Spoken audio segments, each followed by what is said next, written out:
Hello. तो कैसे हो आप सब। तो आज हम जो स्टार्ट कर रहे हैं यहाँ पे हम क्या है, आज हम पढ़ेंगे कूलाम के नियम का जो सदिश रूप होता है, आज हम उससे पढ़ेंगे, ठीक है। लेकिन जो कूलाम का नियम का जो फॉर्मूला होता है हमारा, वो क्या होता है, F = 1/4 pi epsilon not into Q1 Q2 upon में क्या होता है, R² होता है, ठीक है। अब यहाँ पे इसका सदिश रूप क्यों निकाल रहे हैं, सबसे पहला सवाल है हमारा कि इसका सदिश रूप क्यों निकाल रहे हैं। सदिश रूप इसलिए निकाल रहे हैं कि जब दो आवेशों के मध्य में कोई बल लगता है, आकर्षण का या प्रतिकर्षण का जो बल लगता है वहाँ पे, तो बल एक कैसी राशि आपकी सदिश राशि है, और सदिश राशि है इसलिए हम इसका कैसा निकाल रहे हैं, सदिश रूप निकाल रहे हैं, ठीक है।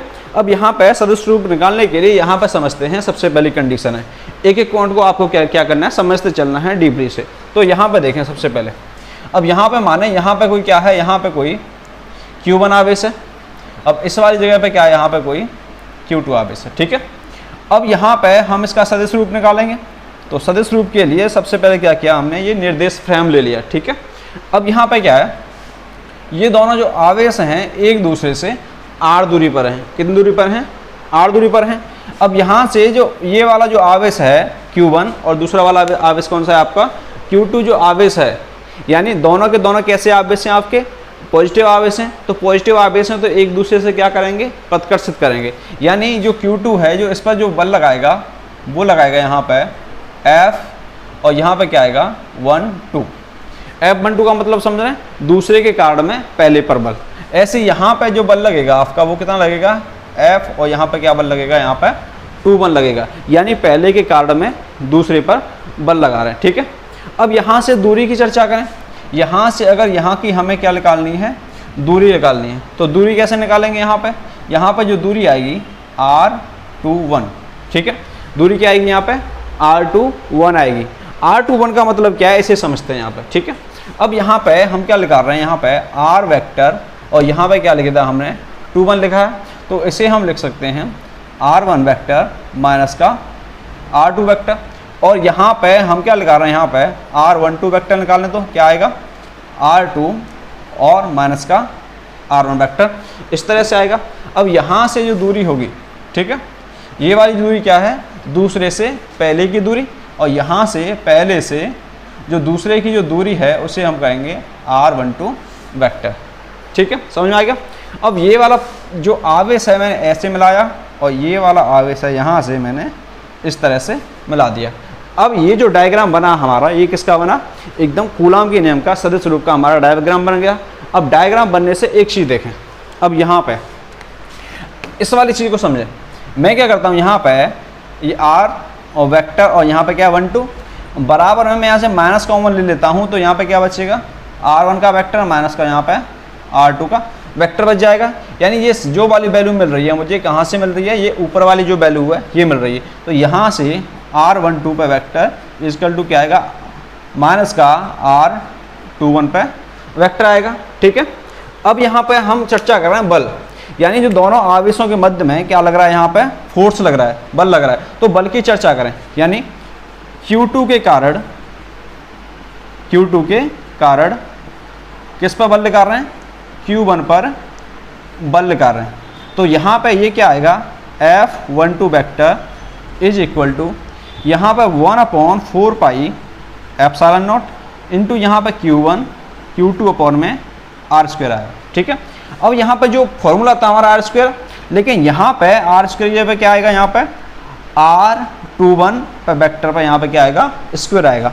अब यहाँ पे मुझे डायरेक्शन बदलनी है, तो यहाँ पे क्या आएगा, डायरेक्शन पे क्या करेंगे, R21 और यहाँ पे कैप लगा देंगे, ठीक है। क्या लगा दिया, यहाँ पे कैप लगा दिया।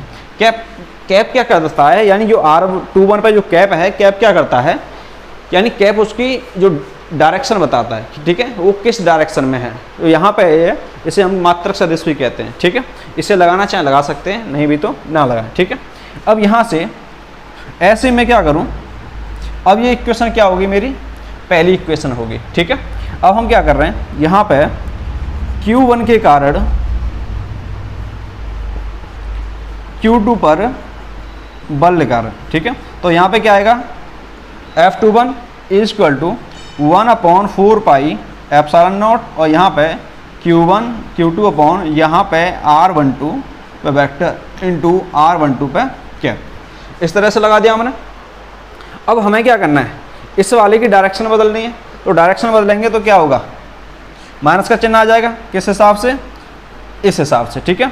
तो यहाँ पे जो एफ वेक्टर यहाँ पे 2 1 इजकल टू इस वाले की डायरेक्शन बदल रहे हैं हम, तो यहाँ पे माइनस का 1/4 पाई एप्सिलॉन नॉट आएगा, और यहाँ पे Q1 Q2 अपॉन में यहाँ पे क्या आएगा R, और यहाँ पे आ जाएगा 2 1 पे वेक्टर, और यहाँ पे R 2 1 पे, इस तरह। अब ये वाली वैल्यू आपकी किसकी हो गई, इस वाली वैल्यू को देखोगे तो ये वैल्यू किसकी है, F12 की वैल्यू है। तो यहाँ पर रखेंगे तो F vector 2 1 is equal to minus का F12, यानी जो 1 के कारण दूसरे पर बल लग रहा है और दूसरे के कारण जो पहले पर बल लग रहा है, यानी वैल्यू तो समान है लेकिन क्या है उसमें माइनस का चिन्ह आ रहा है। माइनस के चिन्ह से क्या होता है, उसकी जो डायरेक्शन है वो कैसी, आपकी अपोजिट डायरेक्शन है, ठीक है।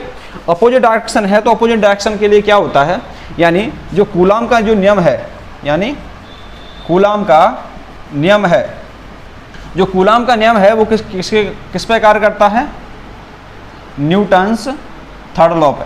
किस पे, न्यूटन्स थर्ड लॉ, ठीक है। यानी न्यूटन का तीसरा नियम क्या होता है, यानी एक्शन के साथ में रिएक्शन। तो यहाँ पे भी जो न्यूटन का तीसरा नियम कार्य कर रहा है, कैसे कार्य कर रहा है, जितना बल Q1 Q2 पे लगा रहा है उतना ही Q2 Q1 पे लगा रहा है, ठीक है। तो यहाँ पे क्या हो गया, न्यूटन के ये तीसरे नियम का पालन करता है। कौन करता है पालन, कूलॉम का जो नियम है वो न्यूटन के तीसरे नियम पे कार्य करता है, ठीक है। यहाँ से जो हमने पढ़ाया ये क्या है, ये कूलॉम के नियम का सदिश रूप है। क्या है ये, कूलॉम के नियम का सदिश रूप है। दोबारा से समझते हैं, यहाँ पे ये Q1 आवेश है, ये Q2 आवेश है, यानी यहाँ पे जो Q1 पे जो बल लग रहा है किसके कारण में, Q2 के कारण में लग जाए, उसे हम बोलेंगे F12, और इस पर क्या लगा देंगे, वेक्टर, और यहाँ भी वेक्टर लगा देंगे, क्योंकि ये कैसी राशि है तुम्हारी, एकदम सदिश राशि है। और यहाँ पे 1 के कारण दूसरे पे बल लग रहा है तो F21, ठीक है। अब यहाँ से जो दूरियाँ हैं, दूसरे से पहले की दूरी और पहले से दूसरे की दूरी, ये वाली इस तरह रख दी। तब हमने क्या किया, यानी ये क्या है, विस्थापन सदिश है तुम्हारा। विस्थापन सदिश में क्या होता है, यहाँ से R1 में से R2 को घटाते हैं, और इसी तरह हमने क्या किया, पूरा कर दिया, ठीक है। अब आगे के बारे में जो अगले टॉपिक की चर्चा करेंगे, ठीक है। धन्यवाद।